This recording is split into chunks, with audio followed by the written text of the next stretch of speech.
یہی تمہاری آج کی ادائیگی ہے، یہی آج کے دن کی تمہاری نیکی ہے کہ میرے نبی کا دیدار کرو. یہ ہو گیا. اب آپ واپس آ رہے ہیں، ایک بڑی اہم بات بتانے لگا ہوں دنیاوی. آپ نے کہا میں جس آسمان سے نیچے آیا، جس آسمان سے میں گزرا، نیچے نہیں، جس آسمان سے میں گزرا، وہاں کے فرشتوں نے کہا یا رسول اللہ علیک بالحجامہ، علیک بالحجامہ، یا رسول اللہ حجامہ کروائیے، حجامہ کروائیے. ساتوں آسمان کے فرشتوں نے کہا یا رسول اللہ حجامہ. حجامہ کیا ہوتا ہے؟ کپنگ، جس کو آج کل کپنگ تھوڑا تھوڑا ہمارے ملک میں بھی اس کا رواج ہو گیا ہے. یہ جتنا ٹاکسن ہے یہ کھال کے نیچے باریک رگوں میں جمع ہوتا ہے، گندا خون. میرے نبی کیا کرتے تھے؟ ایسے کپ ہوتے تھے، وہ تو چمڑے کے ہوتے تھے، تو اس میں ویکیوم پیدا کر کے اور اس کو یوں لگاتے تھے، پھر وہ وہاں جم جاتا تھا اور کھال ابھر آتی تھی. پھر اس کو ہٹا کے وہاں کٹ لگاتے تھے کسی چیز سے، آج بلیڈ ہے، کٹ لگا کر ہلکے ہلکے، پھر اس کو ویکیوم بنا کے پھر یہاں گاڑ دیتے تھے. تو اس سے جتنا گندا زہریلا خون ہے وہ نکل کے اس کپ میں آ جاتا ہے، پھر اس کو پھینک دیا جاتا ہے. اس کو کہتے ہیں حجامہ. اور کمر کے سینٹر میں ایک پوائنٹ ہے جہاں حدیث میں آتا ہے 70 بیماریوں کا علاج یہاں کپ لگوانا ہے، 70 بیماریوں کا علاج یہاں کپ لگوانا ہے. یہ میرے نبی کے نے ہر آسمان میں فرشتوں سے سنا. ڈھونڈو، تلاش کرو. اب لاہور میں بھی یہ سلسلہ ہے. یہ تم ڈاکٹروں سے جان چھوٹ جائے گی اگر آپ نے میرے نبی والا طریقہ شروع کر دیا. حجامہ، غذا، سموسے پکوڑے نہ کھاؤ، دہی بھلے نہ کھاؤ، اور یہ ڈرنک نہ پیو، اور یہ روسٹ بروس نہ کھاؤ، غذا سادہ رکھو، حجامہ کرواؤ. تمہیں اللہ بیماریوں سے نجات دے دے گا، تمہیں ڈاکٹروں سے نجات دے دے گا. میرے نبی کا طرز طعام، طرز خوراک، طرز علاج. آپ نے آخری سفر میں بھی کپنگ کروائی. آپ جب حج پہ جا رہے تھے تو آپ نے یہاں کپ لگوائے، یہاں راستے میں یہاں اس جگہ. یہ آپ کا آخری حجامہ جو آپ نے سفر میں کروایا تھا. تو آپ کی مستقل عادت تھی کہ آپ حجامہ کرواتے تھے. کپنگ، وہ خون نکالتے ہیں، سارا باڈی کا خون گندا باہر نکل جاتا ہے اور پورا جسم فریش ہو جاتا ہے. بغیر دواؤں کے اللہ شفا یاب کر دیتا ہے. غذا سادہ کھاؤ، رات کو جلدی سوو، صبح جلدی اٹھو. میں پوری دنیا پہ، ابھی افریقہ کے 8 ملک پسماندہ 5 بجے کے بعد بازار بند ہوتے ہیں. یہاں رات 9 بجے شاپنگ کے لیے نکلتے ہیں. میرے رب نے رات سونے کے لیے بنائی، دن کام کے لیے بنایا.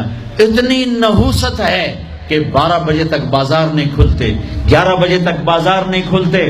میرے نبی نے فرمایا جعلت البرکۃ فی بکور امتی، میری امت کی صبح کے وقت میں برکت دی گئی ہے. میرے نبی نے فرمایا صبح کے وقت میں رزق تلاش کرو، صبح کے وقت میں اپنے رزق کی طلب سے غافل نہ ہو، سو نہ جاؤ. اب سارا تاجر صبح سوتا ہے، ساری منڈیاں، سارے بازار رات 11 بجے تک کھلے ہوئے ہیں. بچوں سے دور، بیویوں سے دور. رات 11 بجے دکانیں چھوڑتے ہیں، 12 بجے کھانا کھاتے ہیں.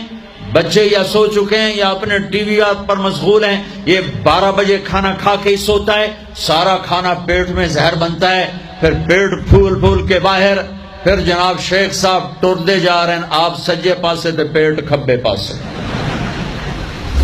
اور پھر ڈاکٹروں کی چاندی، کسی کو بلڈ پریشر، کسی کو شوگر، کسی کو ہارٹ، کسی کو کچھ. یہ سب فطرت کی زندگی کو چیلنج کرنے کا.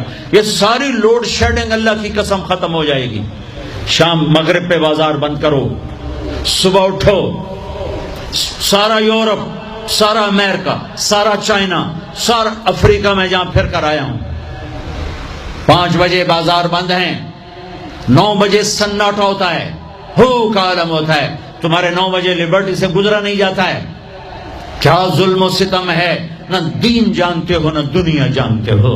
نہ تم دین کے واقف ہو، نہ دنیا کے واقف ہو. دنیا سے بھی جاہل ہو، دین سے بھی جاہل ہو. دنیا کا بھی ظلم کر رہے ہو، دین کا بھی ظلم کر رہے ہو. لا ثمرۃ بعد العشاء، میرے نبی نے فرمایا عشاء کے بعد کوئی مجلس نہیں ہے، سو جاؤ. تہجد میں اٹھو. 12 بجے کے بعد جو آدمی سوتے ہیں ان کے جسم کی ریپیئر ہوتی نہیں ہے.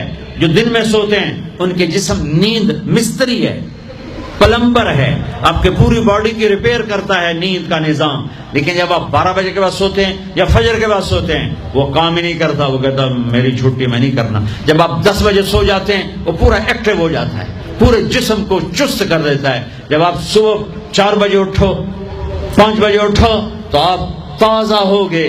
رات کا جاگنا، دن کا سونا نحوست. آپ کی بجلیاں تباہ پہلے ہی تھوڑی ہے، اوپر ساری رات کے دکانیں، فنکشن. یہ تو اللہ حکومت کا بھلا کرے، یہاں کی حکومت کا، کہ 10 بجے کا انہوں نے ڈنڈا چلایا تو کچھ، ورنہ تو 10 بجے تو بارات کی تیاری ہو رہی ہوتی اور 1 بجے کھانا ہو رہا ہوتا تھا. جس امت کو اللہ نے وقت کی قدر سکھائی اسی امت نے وقت کو تباہ کر کے رکھ دیا. اور جس امت کے پاس قرآن نہیں، نبی نہیں، انہوں نے وقت کو کیش کر کے تمہیں غلامی کا توق پہنا دیا اور دنیا کو لیڈ کرنے کی طاقت اللہ نے ان کو دے دی. او بھائیو، نہ دنیا اچھی رہی نہ دین اچھا رہا. رات کو جلدی سو، فجر پڑھی جائے گی آرام سے، تہجد پڑھی جائے گی آرام سے. کچھ وقت اللہ کے قرآن کے ساتھ گزارو، کچھ اللہ کے نبی کی زندگی پڑھو، کچھ اللہ کے نبی کے فرمان پڑھو، نیک لوگوں کی ہسٹری پڑھو، اپنے اللہ کے محبوب بندوں کی تاریخ پڑھو، اولیاء کرام کی تاریخ پڑھو.